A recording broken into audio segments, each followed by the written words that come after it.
इधर मथुरा में कंस बड़े ही परेशान। तो जब उस कन्या के द्वारा ये मालूम पड़ता है कि कंस जिसे तू मारना चाहता है ना वो गोकुल में पल रहा है।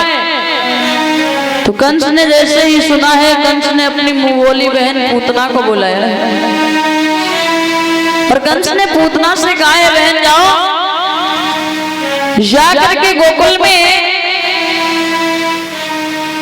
2 तक के बालक मिल जाए ना तो उन्हें जीवित नहीं छोड़ना, क्योंकि हमारा काल जो है ना वो गोकुल में पल रहा है। पूतना कहने लगी, भैया चिंता ना करो, परेशान ना हो, मैं जा रहा हूं। और जैसे ही कहा कि मैं जा रही हूं, चिंता ना करो आप, पूतना ने एक सुंदर सी ग्वाली का रूप धारण किया। सुंदर सी ग्वाली का रूप धारण करने के बाद जैसे ही महलों में प्रवेश करती है, अजमैया यशोदा ने देखा है, तू कहां से आई है ग्वाली? ग्वाली ने जवाब दिया, यो भैया मैं इसी गोकुल की रहने वाली हूँ। गोकुल की? अरे भला तो कौन है पतो, तू गोकुल की रहने वाली है लेकिन तू इतने दिनों बाद आ रही है, अरे तो अब समय मिलो है। ग्वाली समझा करके कहने लगी, अरे ओ भैया मैं अपने मायके गई हुई थी और मैंने सुनी है कि तेरे यहाँ पे लाला हुआ, तो ऐसा कर तू अपने लाला के दर्शन करा दे वो। भैया कहने लगी, देख सब तो ग्वालियां मेरे लाला के दर्शन करके चली गई, लेकिन तू न जाने कैसे वंचित रह गई। खैर कोई बात नहीं, अगर आई है तो दर्शन करा दूंगी। लेकिन पूतना अपने स्तनों में विष लगा करके आती है। अब जैसे ही भगवान कन्हैया के पास में मैया यशोदा पहुंची तो मैया यशोदा ने भगवान कन्हैया को अपनी गोद में लिया और लेकर के पूतना को पकड़ा दिया। एक बात कही, बहन तब तक तू मेरे लाला को देख ले, इसे अपनी गोद में रख ले, तब तक मैं कुछ गृह कार्य कर लेती। मैया यशोदा को क्या मालूम ये कौन है। अब मैया यशोदा गृह कार्य में लग जाती है तो उसी समय पूतना ने भगवान कन्हैया को अपनी गोद में लिया है और स्तनपान कराने लगी। भगवान कन्हैया ने जैसे ही पूतना को देखा स्तनपान करने लगते हैं तो भगवान कन्हैया ने अपने नेत्रों को बंद कर लिया है। अच्छा, भगवान कन्हैया ने अपने नेत्रों को इसलिए बंद किया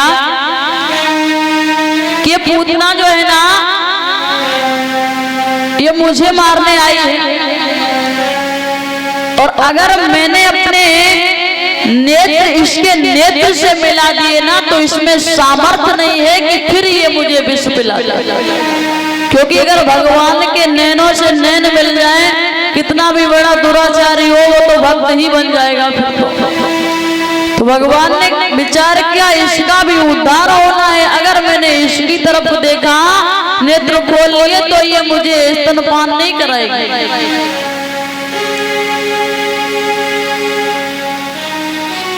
आज जैसे ही स्तनपान कराने लगी है तो भगवान ने उसके प्राणों को खींचना प्रारंभ किया है। और ये पूतना जो है ना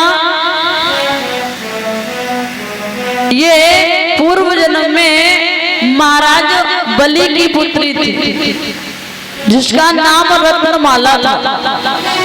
जब वामन भगवान महाराज बलि के यहाँ जाते हैं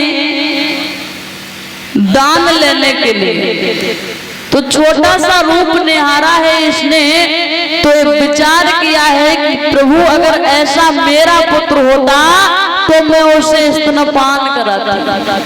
भगवान ने कहा तुम्हारी इच्छा बहुत जल्द पूर्ण होगी। फिर जब भगवान ने विकराल रूप धारण किया तब इसने देखा, इसने कहा अगर मेरा ऐसा पुत्र होता तो मैं स्तनों में विष लगा के पिला देता। भगवान ने कहा ये भी इच्छा पूर्ण हो। तो भगवान अपने नेत्रों को बंद करते हैं और जैसे ही स्तनपान करना प्रारंभ करते हैं, उसी समय प्राणों को खींचना प्रारंभ किया है। अब पूतना सीखने लगी, चिल्लाने लगी, मैया यशोदा कहाँ हो, मुझे बचाओ, मैया यशोदा कहाँ हो। लेकिन मैया ने नहीं सुना। अंत में पूतना अपने असली रूप में आ जाती है और जैसे ही राक्षसी रूप में आती है, भगवान को लेकर के आकाश मार्ग की ओर उड़ती है। और जैसे ही आकाश मार्ग की ओर चली, उसी समय भगवान ने पूतना के प्राणों को खींच लिया और पूतना जैसे ही जमीन में धड़ाम से गिरती है तो कई कोसों तक के वृक्ष टूट जाते हैं। अब इधर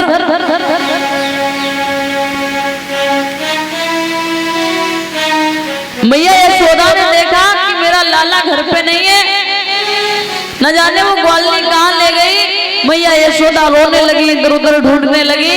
तब तक वो कुछ ग्वाल वाल आते हैं उधर से। उन्होंने कहा रियो मैया तो कौन है पतो तेरो लाला जो है ना, हाँ, अरे एक बड़ी सी राक्षसी है जो पहाड़ जैसी दिखे, उसके सीने पे खेल रहा है। सभी दौड़े दौड़े जाते हैं तो भगवान कन्हैया को पूतना के सीने से नीचे उतारा है और पूतना के अंगों को काटना प्रारंभ किया है और काट करके फिर पूतना का अंतिम संस्कार किया। जब अंतिम संस्कार किया तो थी तो राक्षसी, लेकिन जलने के बाद दुर्गंध नहीं बल्कि सुगंध आई। क्यों? क्योंकि वो स्वयं भगवान के हाथों मारी।